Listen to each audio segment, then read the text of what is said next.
Virtual Radio Week. Total Remote. Best practices for operating a radio or podcast remotely. A week dedicated to Total Remote Radio. Chez AETA Audio System, nous concevons et fabriquons depuis plus de 30 ans des codecs audio. Ces appareils qui servent à établir des liaisons audio live de qualité broadcast.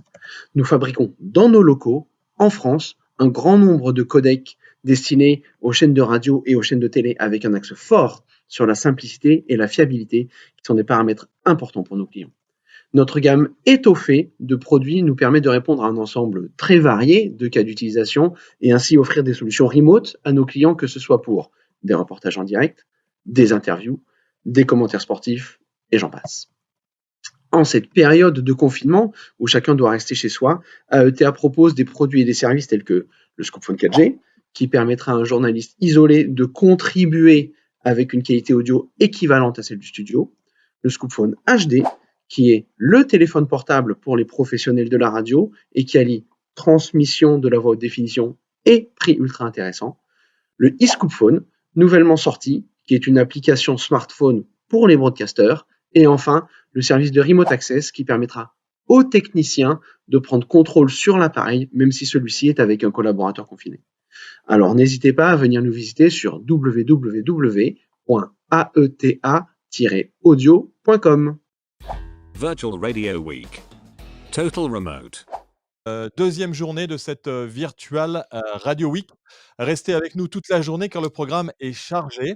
Alors avant de vous annoncer le programme des festivités, je tenais à vous présenter notre sponsor de la journée qui sponsorise le direct actuel et le direct de 14h en anglais. Ce partenaire n'est autre que KETA Audio System, fabricant français et spécialiste de la prise de son portable et de la transmission audio. Alors pour une fois, soyons un peu cocorico et soutenons l'industrie française et AETA Audio qui ont une gamme complète de codecs audio et IP conçus pour justement le total remote, sujet de toute cette semaine et pour s'adapter à toutes les conditions d'exploitation en studio comme sur le terrain.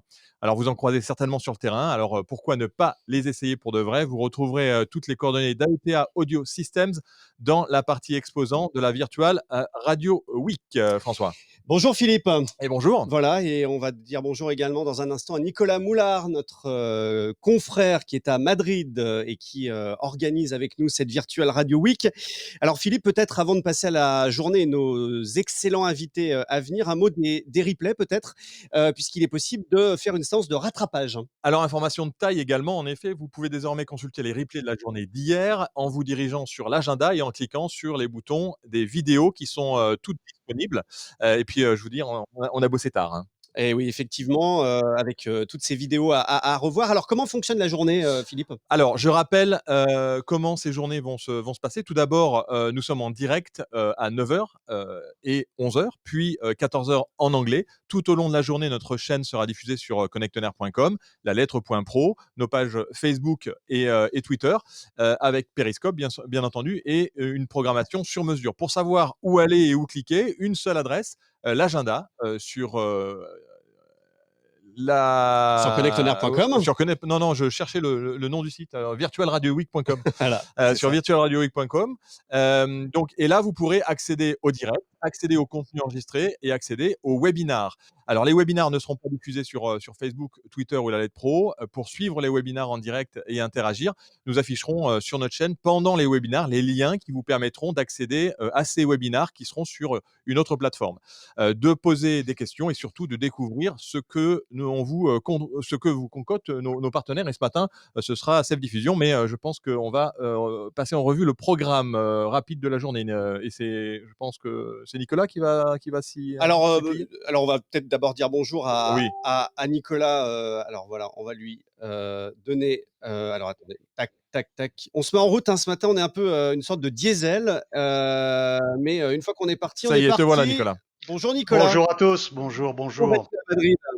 Ravi de vous retrouver depuis Madrid et très content du lancement hier de la Radio Week avec cette thématique du home studio, avec beaucoup d'intervenants, beaucoup de trucs et astuces. J'ai bien aimé, que ce soit le matin en français et l'après-midi en anglais, avec un intervenant qui m'a bien plu, qu'on retrouvera cet après-midi aussi de Bauer au UK, qui est sur le déploiement de tous les journalistes à leur domicile et qui a plein d'histoires croustillantes à partager.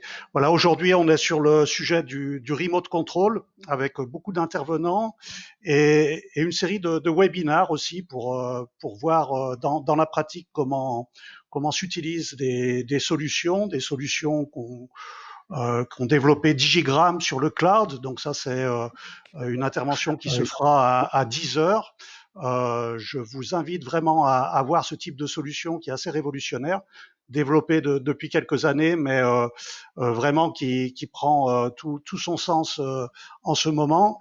Et d'ailleurs, cet après-midi, on repassera quelques vidéos en anglais des solutions de Digigram, voilà, que vous pourrez voir suite au débat. Et puis, on aura une vidéo de RCS également avec beaucoup de témoignages. L'idée, c'est vraiment de donner la parole aux utilisateurs. Et là, on verra également que sur tous ces aspects de contribution, RCS apporte des solutions intéressantes. Et ça sera sans oublier Safe Diffusion et Timeline avec un webinar interactif. Alors tous ces webinars, il faut s'inscrire de façon individuelle pour pouvoir y assister. Tous les liens sont sur chacun des événements. Et en gros, sur l'entête du site web de Connect On Air et de la Virtual Radio Week. Et ça sera à 11h, de 11h à midi. Alors là, on pourra peut-être préciser l'étendue des invités, mais il y a une ribambelle de témoignages, certainement tous les plus intéressants les uns que les autres. Voilà, et demain, on fera du remote programming, puis jeudi, du remote broadcasting pour compléter ce 360. Alors Nicolas, peut-être un mot des invités en détail, en tout cas des invités de ce matin. Dans un instant, nous serons avec Yves Bigot, le PDG de TV5 Monde. L'idée, c'est aussi de s'ouvrir aux autres médias, voir comment ils fonctionnent dans cette période particulière. Yves Bigot sera avec nous dans un instant. Puis Yves Bigot, évidemment, c'est d'abord un homme de radio et il nous donnera son avis et sa position par rapport à cette situation. Et puis, à suivre également, nous serons avec Frédéric Bourget, qui est le directeur technique de la première radio régionale de France, Alouette. Évidemment, un défi important pour la radio de l'Ouest. Il sera avec nous en direct dans un instant. Et puis, ce matin, nous serons également, comme chaque jour, avec Frédéric Brulatour, le rédacteur en chef de la Lettre Pro de la radio, qui nous donnera son édito vidéo. Et puis, dans la deuxième partie, la partie sponsorisée par nos partenaires RCS, nous serons évidemment avec eux pour parler de leurs solutions et ils auront avec eux plusieurs radios invitées. Nous serons notamment, je vais reprendre la liste qui est là, Sandra Couty de Sweet FM, Wilfried Tocqueville de Sweet FM, Romuald de Voice Tracker chez Maxillaire et puis Pierre Morer de Radio Dreyeckland. Voilà, il y a un petit problème d'impression, il va falloir changer la cartouche, Philippe. Hein. Ah ben, on va faire ça dès ce soir. Allez, on est parti. Yves Bigot, on va. C'est Voilà. bon, j'étais en train de le faire, donc voilà. Hop, et on va dire bonjour à Yves. Hop, voilà. Bonjour Yves. Alors Yves, on est tous confinés. Je pense que toi aussi. Alors en tant qu'ancien homme de radio, Yves nous a. Oui. Non, C'est Yves bon. est toujours là. Yves est toujours là. En tant qu'ancien homme de radio et maintenant homme de télévision, comment est-ce que tu vis ce confinement? Bah, écoutez, là, pour être avec vous ce matin, je suis encore chez moi, mais tous les jours, je me rends à TV5 Monde parce que 12 chaînes de télévision, on peut faire un certain nombre de choses en télétravail et à distance, mais pas tout. Donc je suis, voilà, dès qu'on a terminé, je pars à TV5, m'occuper de toutes mes ouailles réparties partout sur la planète. Alors, effectivement, on parle beaucoup de radio, c'est la Virtual Radio Week, mais c'est intéressant, d'avoir ce regard des autres, médias et notamment la télévision. On rappelle que TV5 Monde, c'est une chaîne tout à fait singulière puisque, vous êtes, une chaîne, issue de l'amitié des pays francophones puisque au sein de votre capitale, vous avez évidemment le service public français, mais également, la Belgique, le Canada, la Suisse, hein, vous m'arrêtez si j'en oublie et si je me trompe. Donc vous avez, ce regard extrêmement intéressant. Comment fonctionne TV5 Monde pendant cette période un peu particulière puisque vous avez ce handicap d'être petit, mais en même temps d'être grand, parce que vous avez une diffusion internationale, mais en même temps, vous avez le budget d'une chaîne plutôt petite, puisque vous reprenez surtout des programmes de vos partenaires, on va dire. Ah bah, surtout en ce moment, puisqu'on a plus de difficultés à diffuser et à produire nos programmes propres. Donc aujourd'hui, on continue de diffuser dans 370 millions de foyers sur la planète pour à peu près 60 millions de téléspectateurs, mais on fait ça principalement en télétravail, que ça soit la programmation ou la mise en onde des programmes. La diffusion continue de se faire sur site. On est entre 15 et 20 personnes dans les locaux, contrairement à 400 habituellement. Et on continue de produire un journal de 12 minutes quotidienne qui est piloté par Françoise Joly avec un commando qui est sur place et puis tous nos correspondants partout sur la planète voilà, qui continuent de contribuer. Mais vous l'avez dit, principalement, nous diffusons, surtout en cette période, les programmes de France Télévisions, de Radio-Canada, de la RTS suisse, de la RTBF belge. Alors, j'imagine que vous avez adapté aussi vos programmes pour répondre à cette spécificité de la crise actuelle, puisqu'elle touche la France, mais également, on l'imagine peut-être de façon différente, les pays qui sont partenaires de TV5 Monde. Est-ce que vous avez adapté votre grille de programmes, notamment, on le voit en France, le service public qui propose des programmes éducatifs. J'imagine que chez TV5 Monde, vous avez suivi le mouvement. Oui, bien sûr, on diffuse partout dans le monde, donc à la fois sur nos 12 chaînes linéaires, mais aussi sur tous nos supports numériques. Les programmes notamment qui sont proposés par France 2, la Maison Lumini, et actuellement sur France 4, tous les programmes Nation apprenante.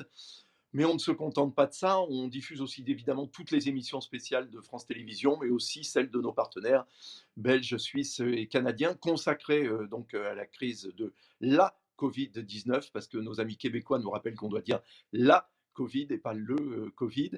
Et puis, par ailleurs, on diffuse aussi les programmes spécifiques de nos partenaires, et y compris des programmes de gym pour se maintenir en forme pendant cette période. Et puis notre journal quotidien de 12 minutes, qui est diffusé à 18h heure de Paris, fait tous les jours, pendant 12 minutes, le round-up de la situation de la pandémie partout sur la planète. Alors, on voit en France qu'effectivement, il y a un fort impact sur les médias, notamment avec, une audience qui a, explosé. Vous avez un regard sur les autres pays, le Canada, la Belgique et la Suisse. Comment, ces services publics-là, se sont adaptés? Est-ce qu'ils ont augmenté leur programmation? Est-ce qu'ils ont bouleversé, également leur programme comme on le voit en France? Ou, est-ce que, ils vivent les choses de façon, différente? Bah, alors chacun à sa façon, mais grosso modo, les problématiques sont les mêmes. C'est-à-dire que nulle part on ne peut continuer à produire un certain nombre des programmes qui existaient, notamment la fiction. Donc oui, tout le monde est obligé de s'adapter un peu à la manière dont le fait actuellement France Télévisions, donc avec beaucoup de rediffusions de cinéma, par exemple, d'un côté, et puis alors les séries, si on a pris suffisamment d'avance, eh bien on continue à les diffuser.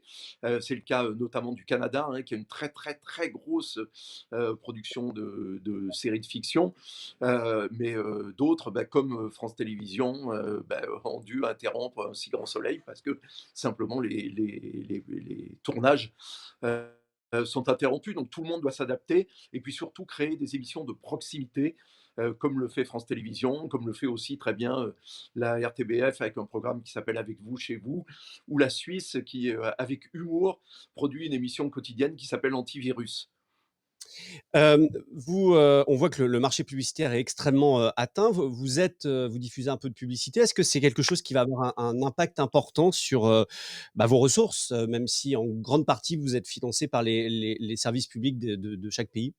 C'est vrai, mais on a malgré tout un peu plus de 10% d'autofinancement, qui vient, d'une part des revenus de distribution dans tous les marchés où, la chaîne TV5 Monde est payante.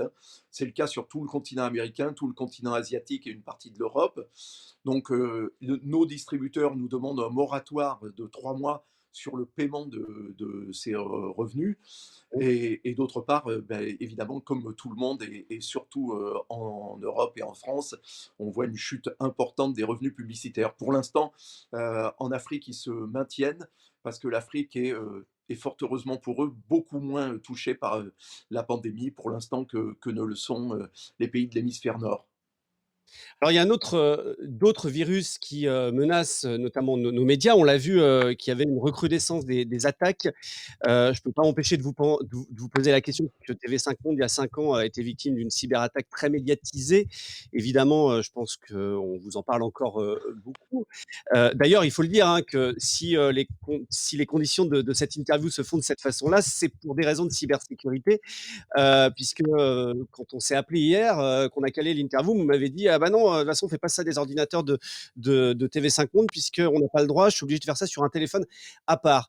Est-ce que, chez TV5 Monde, on est devenu modèle en matière de cybersécurité? Est-ce que vous êtes devenu un cas d'école? Alors, en cas d'école, oui, c'est sûr, hein, on a subi la plus forte cyberattaque qu'un média a connue à ce jour.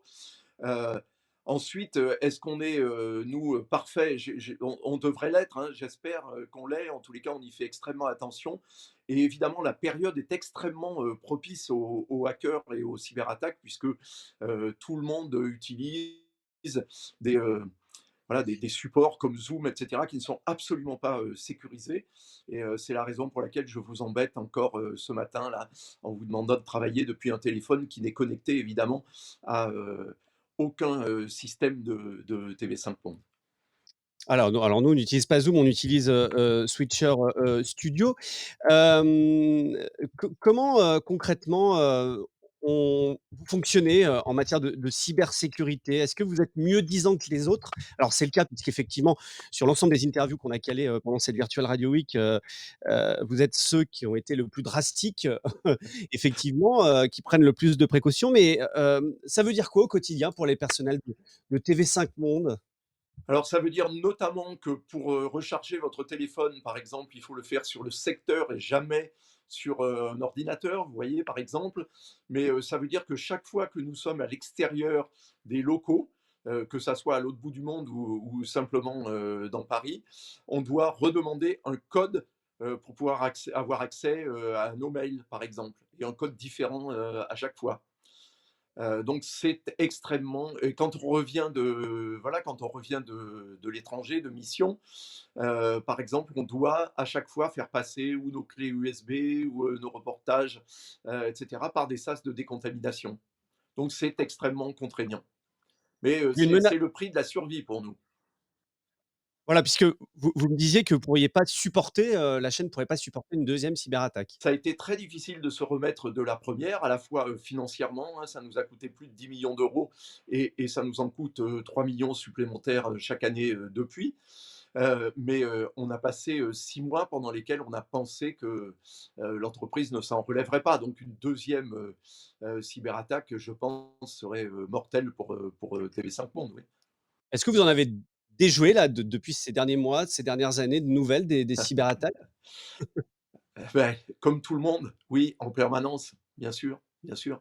En permanence, hein, nous, on travaille avec l'Agence nationale de sécurité des systèmes d'information, hein, qui dépend du Premier ministre, qui est un service absolument remarquable. Et on travaille aussi avec Airbus, hein, qui s'assure de la cybersécurité nationale de la France.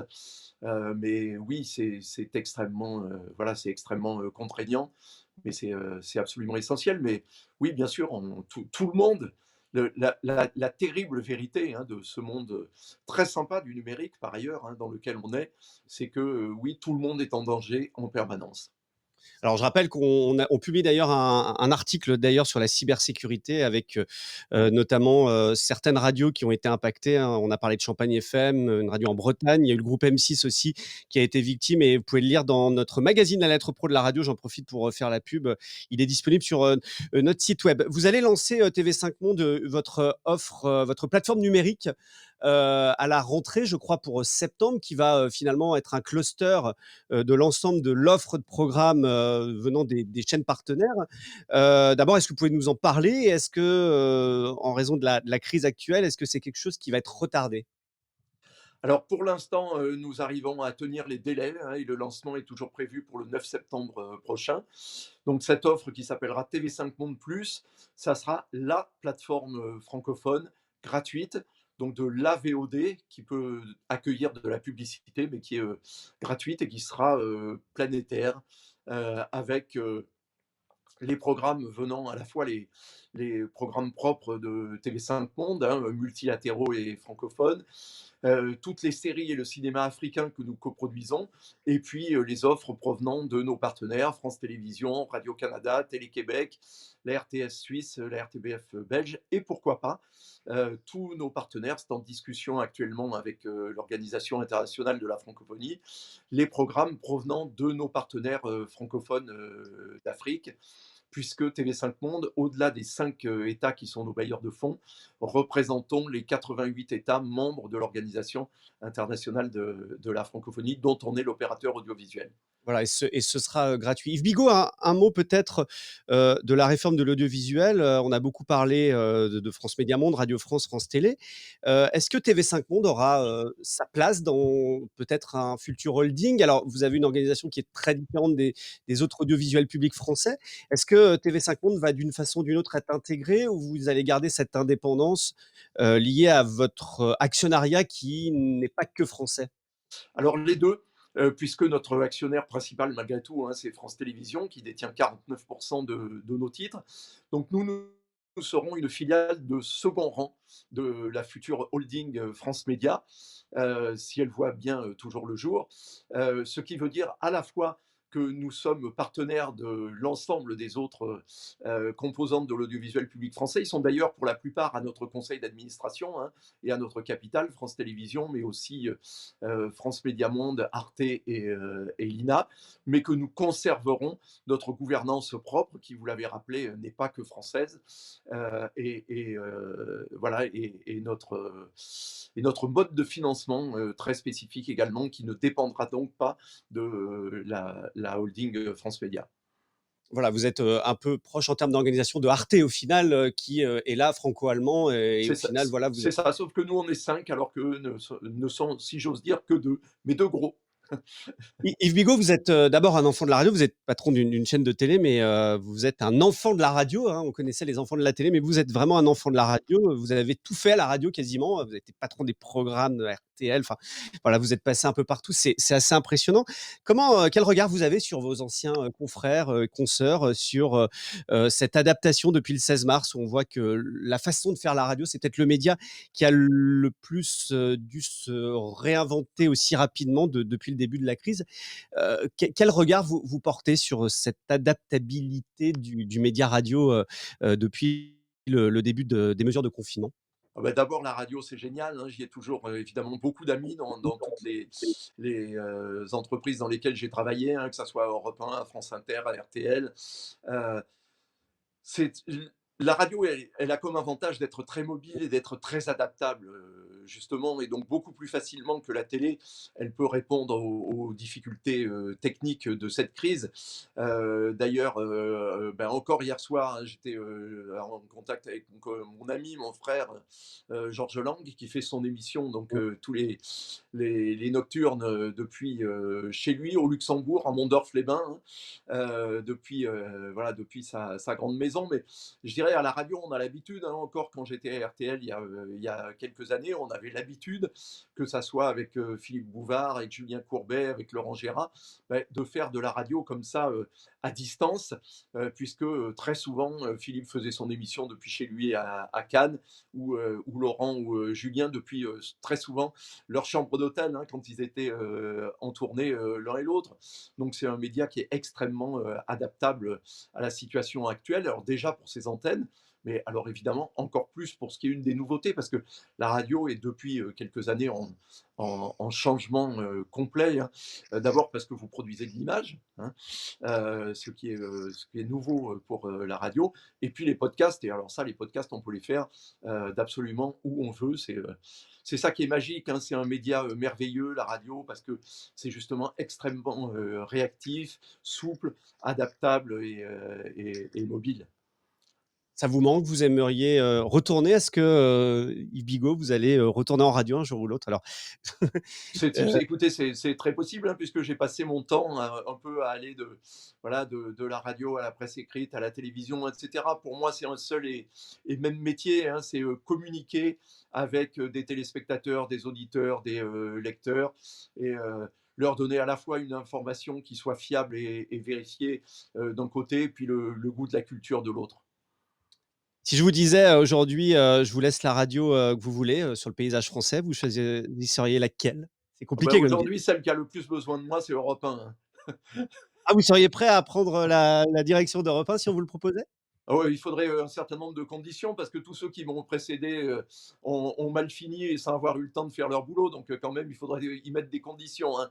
Je pense à Frédéric Schlesinger et à mon ami Laurent Guimier, évidemment. Mais c'est une radio merveilleuse. J'y ai passé 17 ans et voilà, ça me fait extrêmement mal au cœur de voir qu'elle aille aussi mal depuis un certain nombre d'années. Mais j'ai adoré RTL, j'ai adoré France Inter. Voilà, j'adore la radio, bien sûr. C'est juste un média génial. Heu, vous y croyez au rachat, des radios de Lagardère par Vivendi? Là, visiblement, c'est quelque chose qui est en train de peut-être de se percevoir? Bah, ça finira peut-être par arriver parce que quand j'étais à Europe 1, que j'ai quand même quitté en 1990, on parlait déjà du rachat d'Europe 1 à l'époque et on n'a pas cessé depuis. Donc, comme tout, ça finira sans doute par arriver un jour. Merci, Yves Bigot. On va, prendre, la direction de la première radio régionale de France. Yves Bigot, vous la connaissez, la première radio régionale de France? Oh oui, bien sûr, hein, je connais Alouette depuis longtemps et je m'intéresse évidemment à tous nos confrères, tous nos collègues qui font un boulot absolument formidable en région. Et on les a vus arriver hein, en 1982. Hein, euh, il y avait les pirates avant. Hein, souvent, certains sont issus d'ailleurs hein, de ce qu'étaient les radios pirates de l'époque. Ils font un boulot formidable. La proximité, c'est très important et surtout dans un pays qui ne commence qu'à prendre conscience maintenant de l'importance de la régionalisation et de la proximité avec ses auditeurs et ses téléspectateurs. Donc bravo à Alouette et bravo à tous ceux qui font ce boulot-là dans les régions. Alors Voilà. Frédéric Bourget est avec nous, et on l'a mis à l'antenne et vous pouvez vous entendre puisque vous vous voyez aussi sur le navigateur. Bonjour Frédéric. Bonjour Philippe et bonjour Bonjour. François. Comment vas-tu? Alors, voilà, que penses-tu des petits mots de Yves? Est-ce que tu connais Ben, Yves? oui, écoute, je me dois de lui répondre amicalement et je le remercie parce que ces mots nous vont droit au cœur. C'est très gentil de sa part. C'est aussi un homme de radio avec une expérience incroyable et fait partie des personnes comme ça que l'on regarde un peu de loin et qui sont impressionnantes parce que je pense que c'est quelqu'un qui a toujours été sur la même ligne.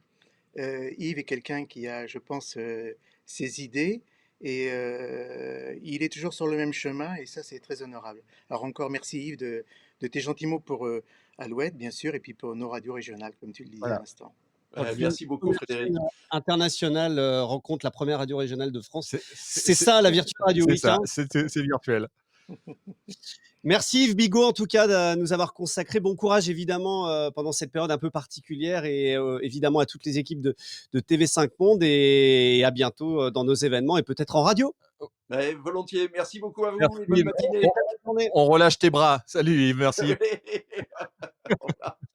Allez, on va prendre la direction de Alouette avec Frédéric Bourget. Alors Frédéric, d'abord première chose, comment se passe ce confinement chez Alouette, qui est une énorme machine, hein. Vous êtes la première radio régionale en France avec un nombre d'émetteurs, plus de 80, je crois, Hmm, émetteurs, une 45, très 45.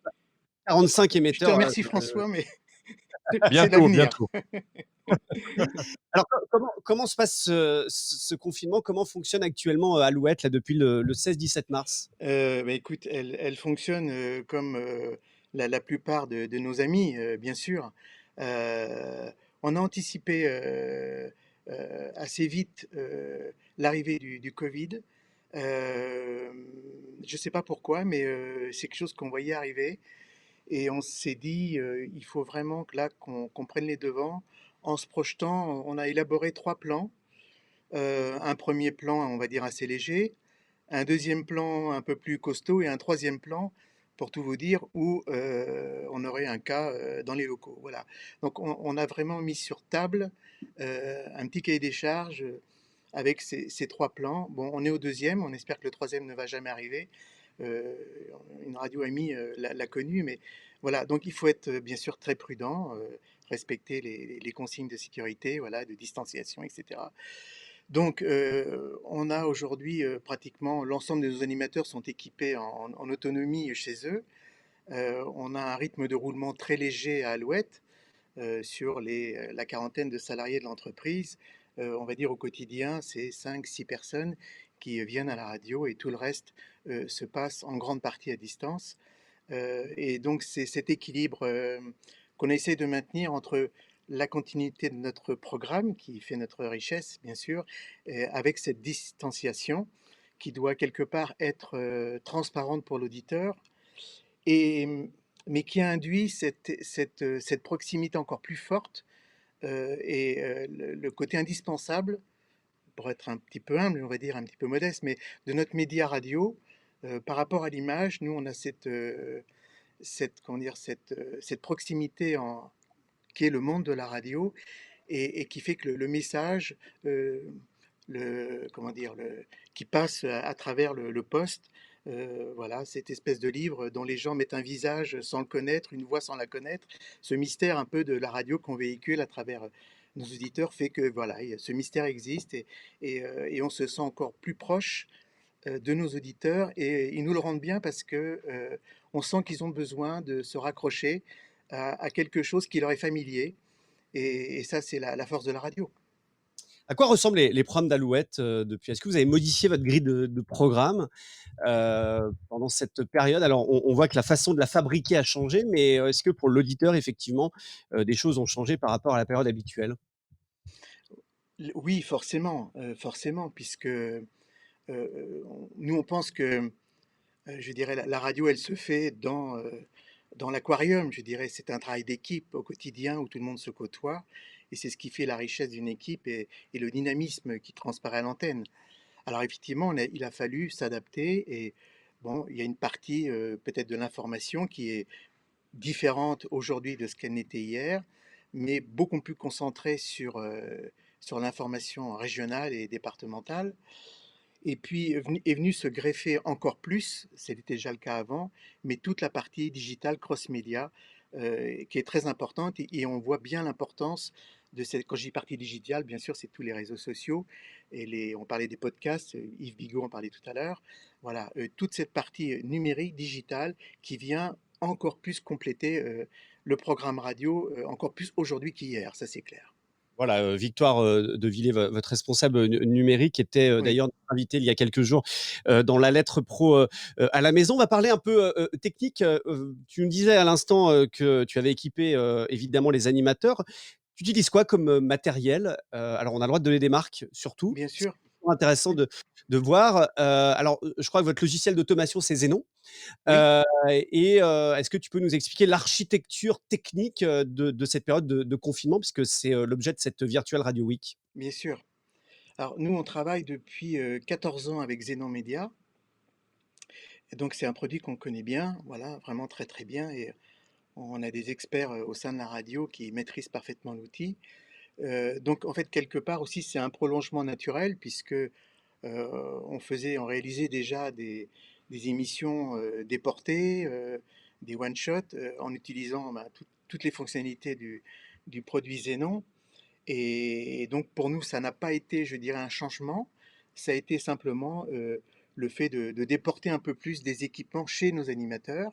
Et, et on va dire c'est un peu le côté ludique et passionnant aussi de ce métier, c'est non plus de se trouver dans un studio où on pense, on conçoit, mais d'aller chez un animateur, une animatrice, et de penser comment on va aller installer son matériel, soit dans sa buanderie, soit dans sa chambre, soit dans son bureau, et c'est de trouver une acoustique qui fonctionne à peu près bien, voilà, parce qu'on fait quand même aussi de la radio, il faut que le son soit bien, voilà, donc, et puis s'assurer que les accès ADSL soient suffisamment bons pour que tout cela fonctionne.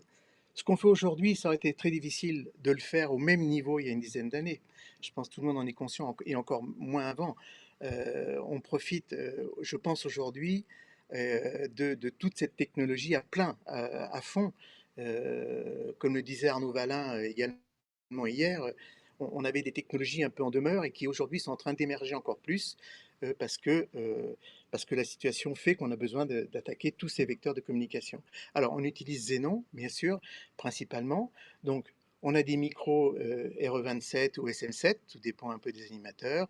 On a des processeurs de son qui les accompagnent. Et puis, pour les transmissions, on utilise aussi depuis, nous, Alouette, depuis 20 ans, c'est historique, toute la gamme AETA, Scoop, Scoopy, Scoop plus S, etc. Voilà, avec qui on a d'excellents rapports d'ancienneté et sur lesquels on est totalement confiant sur ces produits qui sont vraiment incassables, on veut dire, qui sont vraiment d'une très, très grande fiabilité, d'une très grande qualité, avec bien sûr, euh, comment dire, tous les produits de la gamme, quoi. Et bien Voilà, sûr, d'ailleurs, avec des algorithmes Opus, pour ceux à qui ça parle, en Opus en termes d'algorithme, qui est vraiment un produit remarquable en termes de qualité. Voilà, ils sont d'ailleurs sponsors de cette matinée, donc c'était pas prévu, mais tu as l'air d'être un très bon ambassadeur de la marque AETA qu'on remercie de nous permettre de faire cette émission ce matin. Peut-être un mot de la diffusion chez Alouette. Vous avez 45 émetteurs, la moitié, je crois, est en autodiffusion. Est-ce que cette période de confinement a changé votre façon de travailler autour de la maintenance, peut-être du dépannage, puisque effectivement, il faut rester confiné, donc c'est peut-être un peu plus compliqué d'accéder et d'envoyer les équipes sur les émetteurs en cas de difficulté. Juste pour une petite précision par rapport à, juste avant, on peut citer des marques, des produits, mais vous en conviendrez tous que on utilise pratiquement tous les mêmes outils. C'est le savoir-faire, c'est la façon dont les utilise qui fait les différences d'un opérateur à un autre. Voilà, une fois que ça s'est dit. Alors pendant la période de confinement, c'est sûr que nous, sur un plan technique, on s'est un petit peu organisé différemment, de façon à protéger bien sûr nos équipes, on va dire au plus fort de la pandémie, on intervenait sur les sites que vraiment en extrême urgence, en cas de vraiment nécessité, comme le fait TDF d'ailleurs et Towercast, qui eux aussi sont très performants et nous ont fait passer pas mal d'informations sur la gestion des sites et la continuité de la diffusion pour mettre ici en sécurité leur personnel, et ils ont vraiment fait les choses très bien et on a pu compter sur eux jusqu'à présent, et même je me fais aucun souci pour les mois à venir. Ce sont des gens très compétents, et donc nous en interne, donc on c'est pas la moitié, c'est un tiers sur les 45 que l'on a toujours un peu en autodiffusion. Voilà, donc on va dire ça nous a pas changé, je dirais, pour nos sites comme les autres. Je dirais les interventions, on les a un peu réduits, les maintenances sont un peu moindres, mais du fait que c'est un technicien sur un site, donc le contact face au Covid-19 est pratiquement nul. Donc ça ne change rien en termes d'intervention sur les sites, puisqu'on n'est pas confronté, on n'est pas mêlé à une population ou des personnes. Est-ce qu'il y a des leçons que vous retiendrez de cette période de confinement sur votre façon peut-être d'aborder les outils? Est-ce que sur certains choix, est-ce que tu as changé d'avis? Qu'est-ce qui restera techniquement de cette période? Euh, je ferai peut-être une réponse un peu inverse. De tout ça, je pense qu'on va en retirer des enseignements sur l'avenir et pas sur le passé. Et moi, je pense que la radio, elle va fonctionner encore un petit peu différemment, dans le sens positif du terme, hein, bien entendu. Euh, Peut-être qu'on s'est rendu compte que certaines actions étaient peut-être pas forcément très utiles et d'autres plus utiles. Que, on va dire, je vais prendre l'application Zoom par exemple, hein, qui fait partie un peu des standards comme Team, etc., que l'ensemble de nos médias utilisent aujourd'hui. Euh, D'ailleurs, elle est assez décriée pour des raisons de de sécurité. sécurité. Est-ce que c'est Oui. ce que tu penses? Alors, tu sais, la sécurité, bien sûr, c'est quelque chose de primordial. Alors, moi, j'ai une trinité pour la sécurité et que les informaticiens connaissent bien. C'est sauvegarde, sauvegarde, sauvegarde. bon, une fois que vous avez vos 3 sauvegardes, alors évidemment, c'est du boulot parce que c'est beaucoup de serveurs, et cetera. Mais ça, c'est la première chose à faire. Donc, on a Donc le commencé. cloud, le cloud, le cloud, c'est ça? Alors, oui et non. En fait, nous, au niveau d'Alouette, justement, on a une partie, on va dire, cloud et une autre partie qui n'est pas du tout cloud, c'est-à-dire tout ce qui est rattaché à la diffusion propre, tout ce qui concerne la partie Xenon, tout ce qui touche à l'antenne directe et sur des réseaux séparés, sécurisés.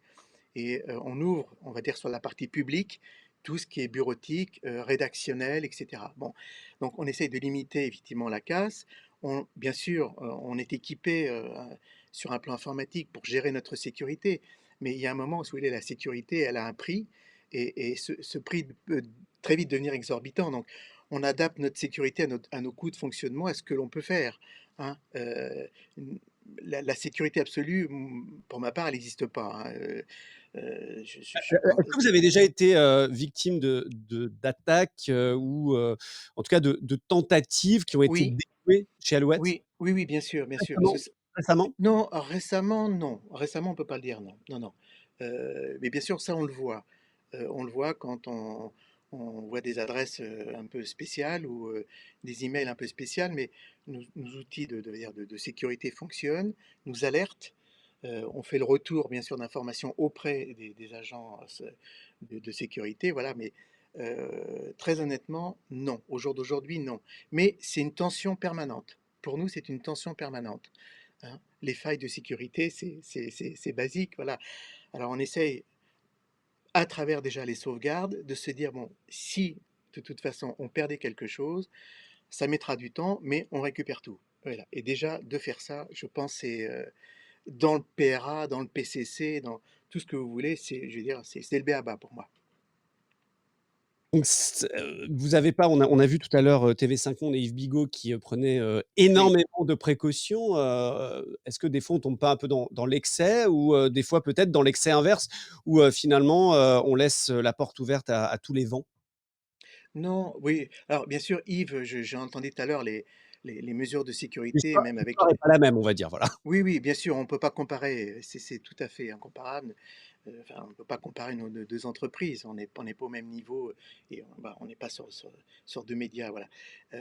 Donc je le comprends, parce qu'eux, ils ont connu un stress terrible et une épreuve terrible que je ne souhaite à personne, voilà. Donc, mais ça, voilà, ça fait partie peut-être des enseignements comme Champagne FM, comme d'autres. Je veux dire, on regarde toujours ça avec sérieux.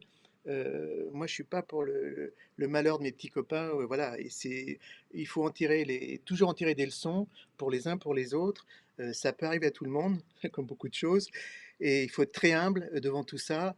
Et voilà. Et comme je disais, la sécurité a un prix, et jusqu'où on peut aller au niveau de l'entreprise pour mettre les outils qu'il faut, en sachant que de toute façon, il y a toujours une part d'imprévu. Voilà. Là, je vous dis, au niveau d'Alouette, on a vraiment séparé la diffusion du reste de l'antenne, voilà, de façon assez ardue. Maintenant, je ne peux pas vous dire, est-ce qu'on est protégé à 100%? Non, je pense qu'on l'est à 99,9, mais il reste un pouillème, et ce pouillème-là, euh, Voilà, alors le conseil en qui est toute honnêteté et toute objectivité, hein. Voilà, le conseil qui est donné notamment dans l'article que vous retrouvez dans le magazine, ce mois-ci, c'est effectivement de systématiquement déposer plainte puisque ça permet d'agrémenter une base nationale des attaques, notamment de médias Oui. et ça peut servir, effectivement, aux autres. Frédéric, juste une dernière question, on la pose systématiquement à tous nos invités plutôt techniques, qui nous rejoignent pendant cette Virtual Radio Week. Si tu devais, retenir un produit, un outil, de cette période, ce serait lequel? Tu peux en choisir un seul. Je peux en choisir qu'un. Alors ça peut être un logiciel, ça peut être, un outil, ça peut être un outil grand public, ça peut être du matériel. Si tu devais en choisir un pour résumer un peu cette, période particulière. C'est, Tu pas j'ai- préparé, hein, je te prends un peu au piège. Oui, oui, non, mais c'est très bien, oui, c'est bien d'être pris au piège. Je dirais, je vais être peut-être très banal, mais je dirais, c'est ce qu'on fait en ce moment.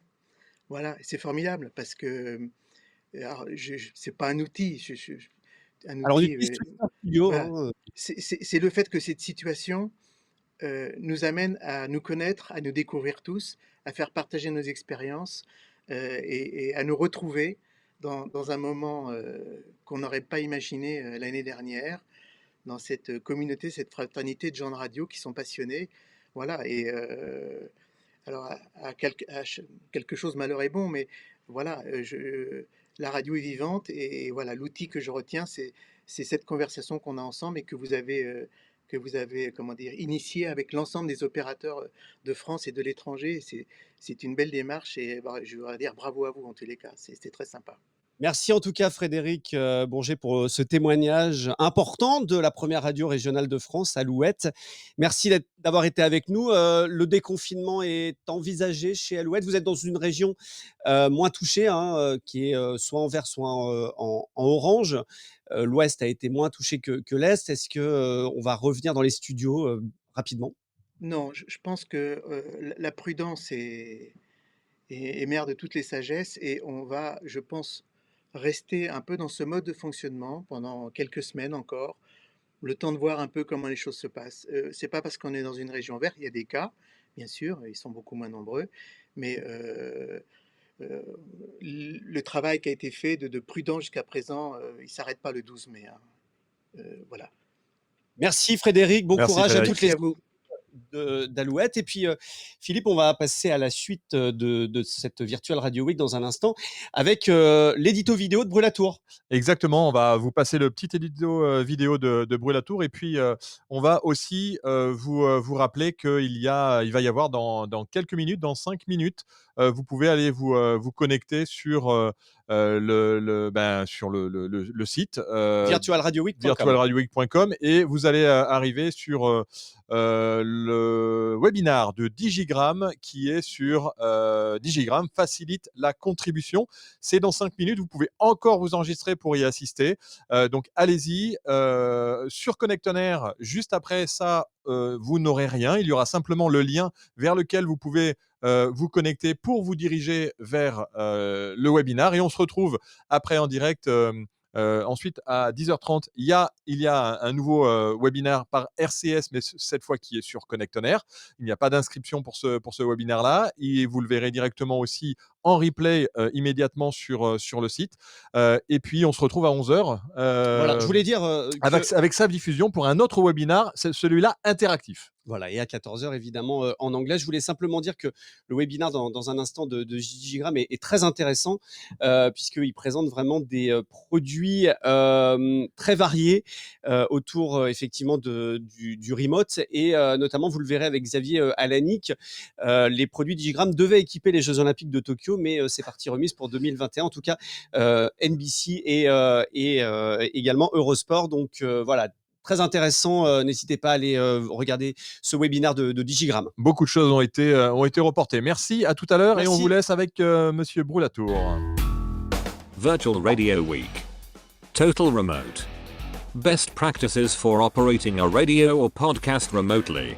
A week dedicated to Total Remote Radio. L'audience, c'est la pierre angulaire de la radio. Moins d'audience, c'est mathématiquement moins de revenus. Mais aussi un objectif à atteindre finalement pour les autres catégories de radio, les associatives, les stations du service public, car finalement, quelle que soit la catégorie, on fait toujours de la radio pour être écouté par le plus de monde possible, par le maximum d'auditeurs, et ça vaut aussi pour le podcast. D'ailleurs, à ce propos, il y aurait 800 000 podcasts disponibles actuellement sur Apple Podcast. C'est une très bonne nouvelle parce que ça prouve une vraie créativité, ça prouve que les professionnels comme les profanes d'ailleurs se sont appropriés assez rapidement ce moyen d'expression, et puis ça prouve aussi qu'il y a des choses à dire encore. Mais y a-t-il encore des auditeurs et des internautes pour les écouter? Alors cette question, elle est fondamentale, car on ne va pas faire un podcast ou de la radio pour la seule et simple postérité. Vous allez vous placer devant un micro pour être écouté, c'est bien là la finalité. Seulement la difficulté, c'est qu'il y a beaucoup de radios, beaucoup de flux audio, beaucoup de web radio, et désormais donc encore plus de podcasts. Et cette période de confinement qui s'achève, espérons-le, a d'ailleurs permis l'émergence d'encore plus de podcasts et de nouvelles émissions, y compris de nouvelles stations temporaires sur le net. Là aussi, c'est une bonne chose, mais les auditeurs et les internautes donc auront-ils été au rendez-vous? Alors on va se mettre dans leur peau, peau de l'auditeur et de l'internaute, a-t-il désormais suffisamment de temps pour écouter tout ce qu'on lui propose? La réponse est non. Il faudrait plusieurs vies, beaucoup plus que celle du chat. Il faut donner du sens à vos podcasts, à vos émissions et à votre travail. Car faire un podcast du confiné à une libre antenne avec des auditeurs en période de crise n'a de sens que si ce que vous proposez permet à celui qui les écoute de gagner du temps. Alors c'est le symptôme de nos sociétés modernes, gagner du temps, maximiser son temps, mieux utiliser son temps. L'auditeur et l'internaute en ont de moins en moins. Il ne s'agit pas forcément d'être rapide, court ou bref, il faut donner du sens à ce que vous proposez. Des chiffres pour terminer. Les chiffres sont toujours à prendre avec beaucoup de précautions, même s'il reste de bons indicateurs pour choisir un cap. Durant cette période de confinement, les radios ont gagné en audience digitale. Pourquoi ? Parce que les internautes avaient du temps disponible. Donnez du sens à ce que vous proposez et en échange, celui qui vous écoute, logiquement, devrait vous donner du temps. Virtual Radio Week. Total Remote. Virtual Radio Week. Total Remote. Best practices for operating a radio or podcast remotely. A week dedicated to Total Remote Radio. Chez AETA Audio System, nous concevons et fabriquons depuis plus de 30 ans des codecs audio. Ces appareils qui servent à établir des liaisons audio live de qualité broadcast. Nous fabriquons dans nos locaux, en France, un grand nombre de codecs destinés aux chaînes de radio et aux chaînes de télé avec un axe fort sur la simplicité et la fiabilité qui sont des paramètres importants pour nos clients. Notre gamme étoffée de produits nous permet de répondre à un ensemble très varié de cas d'utilisation et ainsi offrir des solutions remote à nos clients, que ce soit pour des reportages en direct, des interviews, des commentaires sportifs et j'en passe. En cette période de confinement où chacun doit rester chez soi, AETA propose des produits et des services tels que le Scoopphone 4G, qui permettra à un journaliste isolé de contribuer avec une qualité audio équivalente à celle du studio, le Scoopphone HD, qui est le téléphone portable pour les professionnels de la radio et qui allie transmission de la voix haute définition et prix ultra intéressant, le eScoopphone, nouvellement sorti, qui est une application smartphone pour les broadcasters, et enfin le service de Remote Access qui permettra aux techniciens de prendre contrôle sur l'appareil, même si celui-ci est avec un collaborateur confiné. Alors n'hésitez pas à venir nous visiter sur www.aeta-audio.com. Virtual Radio Week. Total Remote.